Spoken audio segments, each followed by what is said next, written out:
Olá, meu nome é Sofia de Ávila Alencar, sou graduanda da Universidade Federal de Grande Dourado e estou sendo acompanhada pelo professor Gerson Valerito na disciplina de Contabilidade de Custo e irei tratar nesse slide o assunto de custeio baseado em atividade, ABT, e custos padrão. Custeio de atividade.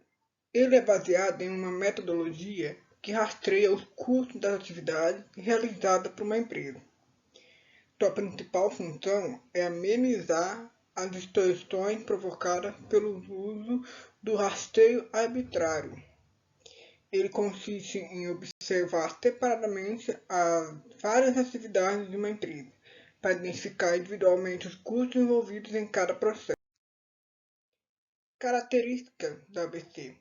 Ela é de origem americana, na década de 80, foi desenvolvida pela Academia de Harvard, atendendo demandas do meio empresarial.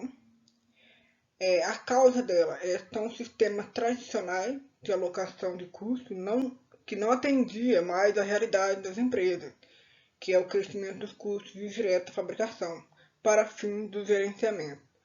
O objetivo dela é desenvolver uma sistemática de alocação de custo que permitisse avaliar a eficiência, que é o valor agregado da atividade que consumiam os recursos e gerava a TIF. No método de custeio, são identificados os custos mais altos envolvidos em cada ação ou medida que a empresa toma. A partir disso, as informações obtidas permitem que seja feito um aprimoramento onde existe ineficiência.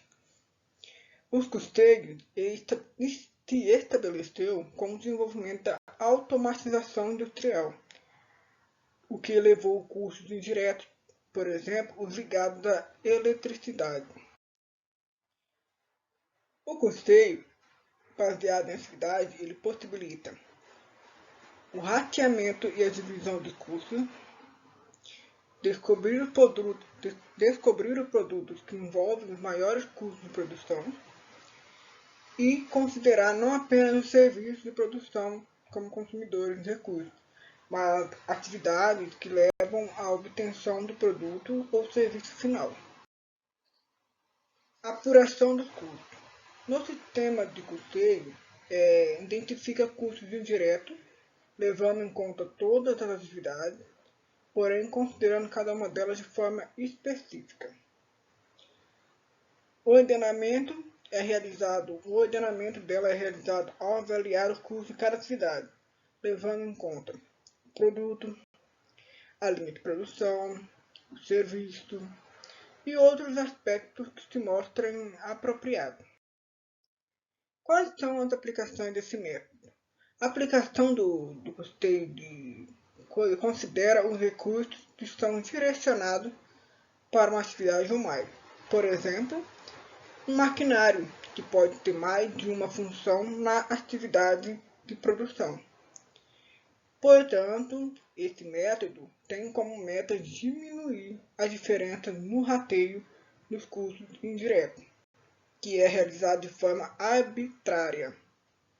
O custeio ele pode ser utilizado por empresas e analistas para determinar a qualidade de uma operação. Um exemplo claro de custeio de avaliação. Para entender melhor como calcula, por exemplo, uma empresa gasta 60 mil em eletricidade por mês. E foram gastas 3.000 horas de mão de obra trabalhada. O cálculo dela vai ser, você vai pegar o valor da conta de energia pelas horas trabalhadas, que vai ter um resultado com uma taxa de R$ 20 para cada hora. Se a empresa gastar 10 horas de trabalho, então temos um custo indireto. Então, em termos de eletricidade, terão R$ 200 de custo.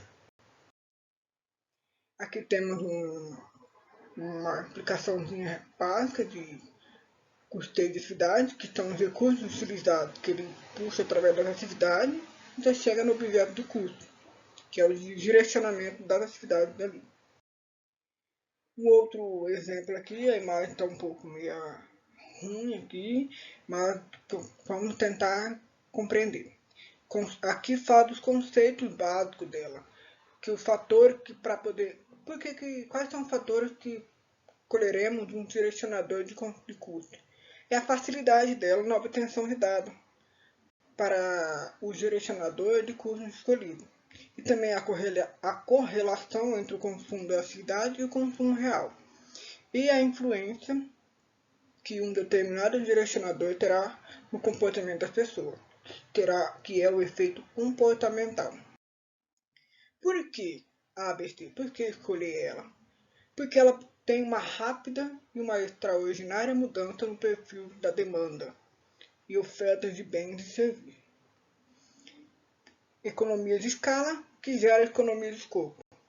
Ela possui uma diversidade e volatilidade de produtos, uma demanda muito grande de variedades ali, que dá a possibilidade de escolher, de analisar, né? E também uma complexidade dos processos empresariais, que gera uma necessidade de uma nova forma de análise, uma nova forma de buscar, de analisar. Aqui iremos entrar agora no custo padrão.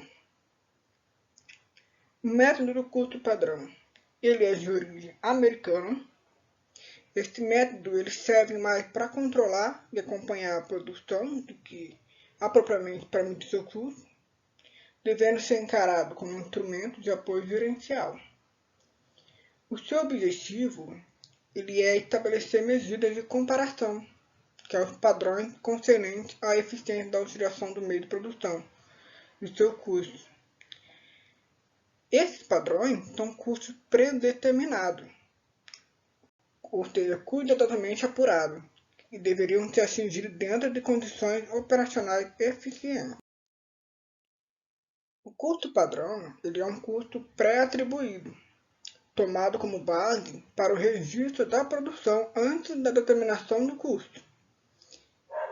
Ele também vai indicar um custo ideal, que é que deverá ser perseguido, servindo de base para a administração, mediar e eficiência da produção, e também poder conhecer as variações do custo.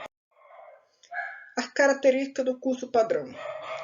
Algumas características essenciais do método custeio padrão são: primeira, pré-fixação do seu valor, com base no histórico ou em meta a serem perseguidas pela empresa. Segunda, poder ser utilizado pela contabilidade, desde que se ajuste periodicamente suas variações para acompanhar seu valor efetivo real, que é pelo método de custo por obtenção, que já é um outro tema que irá ser trabalhado futuramente. E terceiro, que é o que permite a maior facilidade de apuração dos balanceios, tendo muito utilizado nas empresas, aquelas que precisam de grande agilidade de dados contábeis, que é as empresas grandes, né? Segundo o item 37 da NPC2, do pronunciamento do Instituto de Auditores Independente do Brasil, admite o custo padrão desde que ele esteja ajustado periodicamente no seguinte termo: custos padrão são também aceitáveis ser revisados e reajustados periodicamente, sempre que ocorrerem alterações significativas nos custos materiais, do salário ou nos próprios processos de fabricação, de forma a refletir as condições correntes. Na data do balanço, o custo padrão ele deve ser ajustado ao real, à realidade. Custo padrão. Um resuminho básico, né, de como ele é, o conceito dele. O custo tem divisão de dois custos. Custo padrão ideal, que é aquele que considera 100% da eficiência, que é a mão de obra, o material que vai ser utilizado, a máquina que vai trabalhar, parada apenas programada, você programa aquele trabalho ali, né? É de longo prazo e quase impossível de ser alcançado. E também existe o custo padrão corrente, que é aquele que leva em conta as deficiências sabidamente existentes em termos de qualidade, mão de obra e equipamento. E a meta de custo é médio prazo. E é difícil de ser alcançado, mas não é impossível. Ou seja, já foi alcançado já, mas poucas vezes.